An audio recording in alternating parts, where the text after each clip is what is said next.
کیا تو آدمی وہی آدمی نہیں ہے جس نے فلاں فلاں سال حج کیا تھا اور تیرے ارد گرد غلاموں اور نوکروں کا اس قدر ہجوم تھا کہ لوگوں کے لیے صفا اور مروہ کے درمیان راستہ تنگ پڑ گیا تھا؟ اس بکاری نے جواب دیا، کہنے لگا ہاں میں وہی شخص ہوں، اور لوگوں سے کہا اٹھیں اپنی نماز دہرائیں، تمہاری نماز نہیں ہوئی، کیونکہ خطیب نے رسول اللہ صلی اللہ علیہ وسلم کی شان میں گستاخی کر کے کفر کا ارتکاب کیا ہے۔ السلام علیکم ورحمۃ اللہ وبرکاتہ۔ بسم اللہ والصلاة والسلام علی رسول اللہ۔ معزز ناظرین اکرام، ایک مدت گزری، پرانے زمانے کی بات ہے، ایک مالدار شخص صفا اور مروہ کے درمیان گھوڑے پر سوار ہو کر سعی کر رہا تھا۔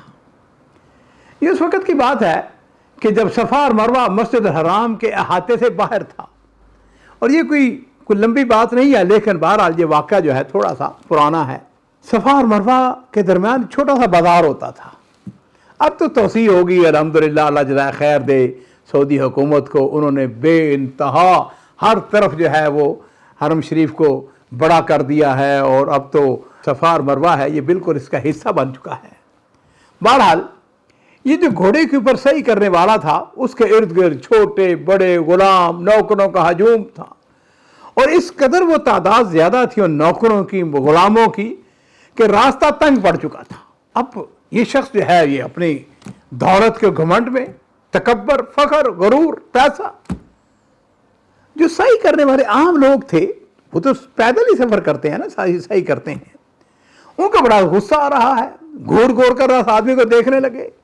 عزیزو، اس واقعے کو جو راوی ہے وہ کہتا ہے کہ میں بھی اس حج میں شامل تھا اور میں نے اس شخص کو دیکھا وہ کس طرح تکبر کے ساتھ، فخر کے ساتھ سعی کر رہا تھا، صفا اور مروہ کا چکر لگا رہا تھا۔ کہتے چند سال گزرے، اس مالدار شخص سے میری ملاقات ہو گئی، اور کہتا ہے کہ میں نے اس مالدار شخص کو دیکھا بغداد کے پل پر بیٹھ کر وہ لوگوں سے بھیک مانگ رہا تھا۔ کہتا ہے مجھے بڑا تعجب ہوا، یہ وہ شخص ہے جس کے ساتھ نوکروں کا، غلاموں کا ایک ہجوم تھا، گھوڑے پر سوار تھا، صفا اور مروہ کے چکر لگا رہا تھا۔ کہتا ہے کہ میں نے اس شخص سے جا کے پوچھا کہ کیا تو آدمی وہی آدمی نہیں ہے جس نے فلاں فلاں سال حج کیا تھا اور تیرے ارد گرد غلاموں اور نوکروں کا اس قدر ہجوم تھا کہ لوگوں کے لیے صفا اور مروہ کے درمیان راستہ تنگ پڑ گیا تھا؟ اس بکاری نے جواب دیا، کہنے لگا ہاں میں وہی شخص ہوں۔ کہتا ہے کہ میں نے پھر اسے پوچھا کہ تو اس حالت میں کیسے پہنچ گیا؟ وہ جو بکاری تھا اس نے جواب دیا، اس نے کہا بات یہ ہے کہ میں نے اس جگہ تکبر اور نخوت کو اختیار کیا جہاں متقی اور پرہیزگار لوگ تواضع اور انکسار اختیار کرتے ہیں۔ میں نے تکبر کیا، میں نے فخر کیا، دولت کا گھمنڈ، اللہ تعالیٰ نے مجھ کو ذلیل و خوار کر کے رکھ دیا۔ عزیزو، اس بات کو جان لیجئے، تکبر جو ہے نا یہ اللہ کو بالکل ناپسند ہے۔ کبھی تکبر نہ کریں، ہمیشہ اپنے اندر تواضع اختیار کریں۔ میرے ماں باپ قربان ہو، نبی کریم صلی اللہ علیہ وسلم کے سامنے ایک شخص بائیں ہاتھ سے کھانا کھا رہا تھا۔ یاد رکھیے مسلمان ہمیشہ دائیں ہاتھ سے، آج کا بدقسمتی ہے، میں دیکھتا ہوں بڑے بڑے پڑھے لکھے، بڑے بڑے فیشنیبل لوگ، لیکن جی بائیں ہاتھ سے کھانا کھاتے ہیں اور اس کو فیشن سمجھتے ہیں۔ نبی کریم صلی اللہ علیہ وسلم کے سامنے اس شخص بائیں ہاتھ سے کھانا کھا رہا، آپ نے فرمایا کل بیمینک، اب دائیں ہاتھ سے کھانا کھاؤ۔ اس کے اندر تکبر تھا، اس نے کہا لا استطیع، مجھے دائیں ہاتھ سے کھانے کی قدرت نہیں۔ تو نبی کریم صلی اللہ علیہ وسلم نے فرمایا کہ لاستطعت، اب تجھے اس پر قدرت نہ ہی ہو۔ اور پھر راوی کا بیان ہے کہ اس آدمی نے تکبر کی وجہ سے دائیں ہاتھ سے کھانا نہیں کھایا تھا، اور پھر اس نے اپنا ہاتھ جو ہے اپنے منہ تک اٹھانے کی کوشش کی مگر وہ ناکام رہا۔ یہ اصل میں سزا ہے جو نبی کریم صلی اللہ علیہ وسلم کی نافرمانی کی تھی۔ اور میرے عزیزو، اسی موقع پر مجھ کو ایک اور واقعہ بھی یاد آتا ہے. اس واقعے کے راوی جو ہے مصر کے بڑے معروف سلفی عالم تھے, ان کا نام تھا شیخ احمد شاکر رحمہ اللہ. مصر کا ایک گورنر تھا, اس کا نابینا تھا, ادیب تھا, بڑا مشہور آدمی, طٰہٰ حسین. اس کو ایوارڈ سے بھی نوازا گیا, اس کی بڑی عزت, اس کی بڑی کتابیں ہیں. ہوا یوں عزیزو کہ طٰہٰ حسین جو ہے یہ چونکہ گورنر تھا, وزیر تھا, بڑا آدمی بن چکا تھا, لیکن نابینا تھا.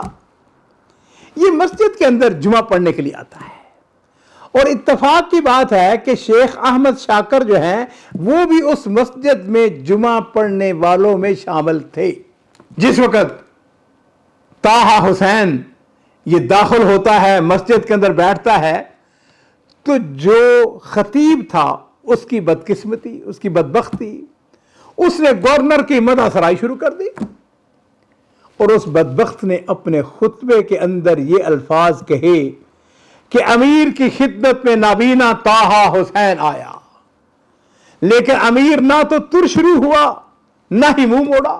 نماز جمعہ کے بعد شیخ احمد شاکر کے والد محترم محمد شاکر کھڑے ہوتے ہیں اور لوگوں سے کہا, اٹھیں, اپنی نماز دہرائیں, تمہاری نماز نہیں ہوئی, اب یہ نماز دوبارہ پڑھنا واجب ہے, کیونکہ خطیب نے رسول اللہ صلی اللہ علیہ وسلم کی شان میں گستاخی کر کے کفر کا ارتکاب کیا ہے.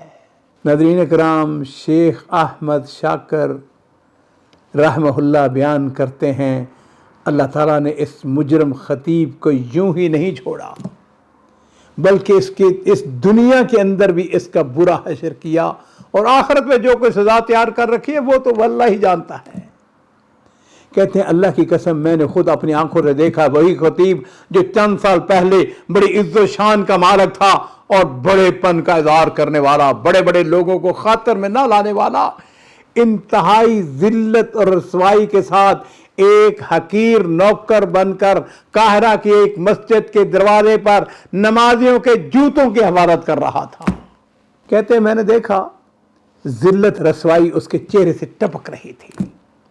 خود مجھے شرم آ رہی تھی کہ وہ کہیں مجھے دیکھ نہ لے, کیونکہ میں اس کو ذاتی طور پر جانتا تھا, مجھ سے واقف تھا. لیکن یہ منظر بڑا عجیب اور عبرتناک تھا.